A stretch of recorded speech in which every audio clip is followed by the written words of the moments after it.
जब भगवान को सच्चे मन से पुकारोगे, जिस प्रकार से माता द्रौपदी के साथ हुआ, उनकी लाज बचाने के लिए कन्हैया दौड़े हुए आते हैं, उसी प्रकार से अगर आप भी सच्चे मन से पुकारेंगे तो वह कर्ज भी नहीं छोड़ते। वह प्रेम के भूखे हैं। सच्चे मन से पुकार कर तो देखो, दौड़े हुए चले आते हैं। रक्षाबंधन का त्योहार हम बड़ी धूमधाम से मनाते हैं। एक गांव था जहां पर एक सुखी परिवार रहा करता था। उनके घर एक कन्या थी। किसी बीमारी के कारण पिता और माता की मृत्यु हो जाती है।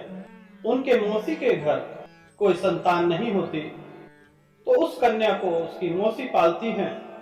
धीरे धीरे कन्या बड़ी हो जाती है। विवाह का टाइम आता है। एक साहूकार के 4 पुत्र थे। सबसे छोटे पुत्र का विवाह उस अनाथ कन्या से करा देते हैं।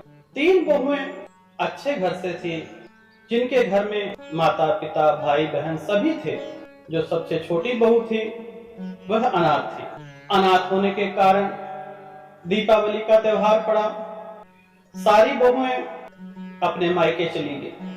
छोटी बहू बहुत उदास थी, परंतु वह कन्हैया को बहुत चाहती थी और कन्हैया को अपना भाई मानकर हर साल रक्षा बांधती थी। इस साल वह बहुत रोई।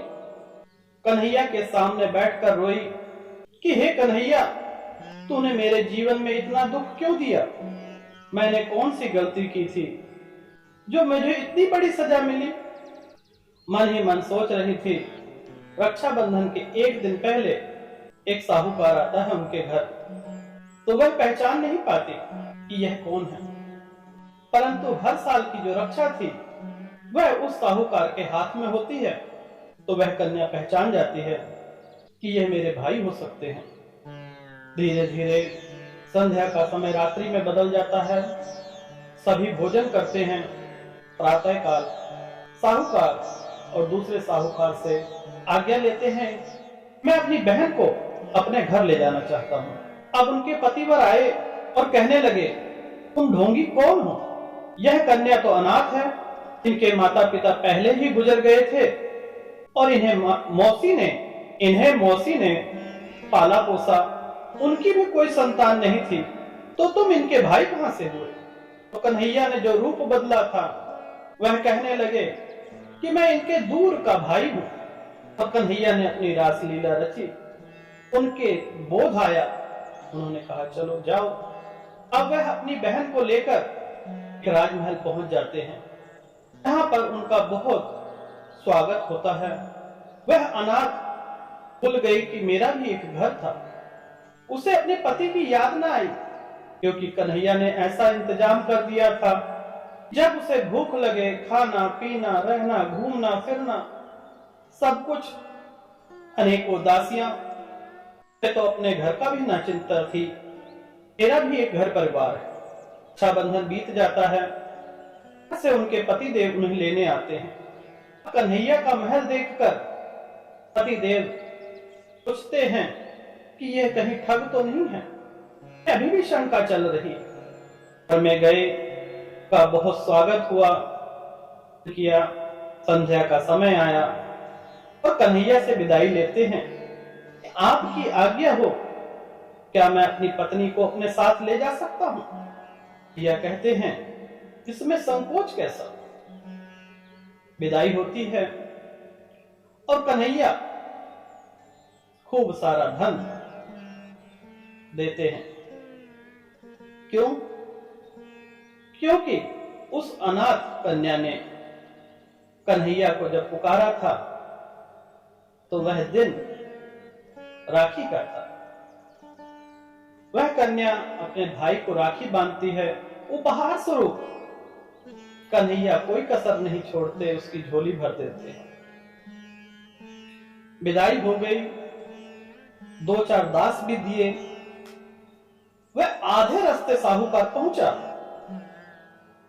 तो उसे याद आया कि मेरा गमछा उस राजमहल में रह गया। वह अपनी पत्नी से कहने लगा, कि मुझे गमछा चाहिए। पत्नी कहने लगी कि भैया ने इतना धन दिया है, उस गमछे का क्या करोगे? परंतु साहूकार कहने लगा, ना, मुझे अपना ही गमछा चाहिए और मैं लेकर आऊंगा। दोनों जाते हैं तो देखते हैं कि वहां पर कोई महल नहीं था। एक पीपल के वृक्ष के ऊपर वह गमछा टंगा होता है। वहां से वह गमछा उतारता है और अपनी बीवी को बहुत बुरा भला कहता है और कहता है कि यह कौन सा तेरा आशिक था? मुझे पहले से ही शक था, तेरा भाई नहीं, यह कोई बहरूपिया था। अनंत शनंत गालियां देता है और कन्हैया सुन रहे होते हैं। तभी वह प्रकट हो जाते हैं और प्रकट होकर कहते हैं, मैं कन्हैया हूं जिसे तुम हर साल राखी बांधती थी। इस साल मैं तुम्हारा भाई बनकर तुम्हारे घर आया। वह कन्या धन्यवाद करती है, वह साहूकार भी धन्यवाद करता है कि प्रभु मुझसे गलती हो गई, मुझे क्षमा कर दे।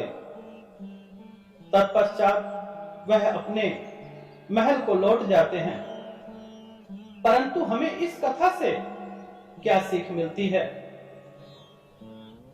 कि सच्चे मन से पुकारोगे, मानोगे तो हृदय में बसते हैं प्रभु, बाहर नहीं है। एक बार सच्चे मन से पुकार कर तो देखो, प्रभु दौड़े हुए चले आएंगे। प्रभु आपके 56 भोग के भूखे नहीं हैं, प्रभु को प्रेम चाहिए,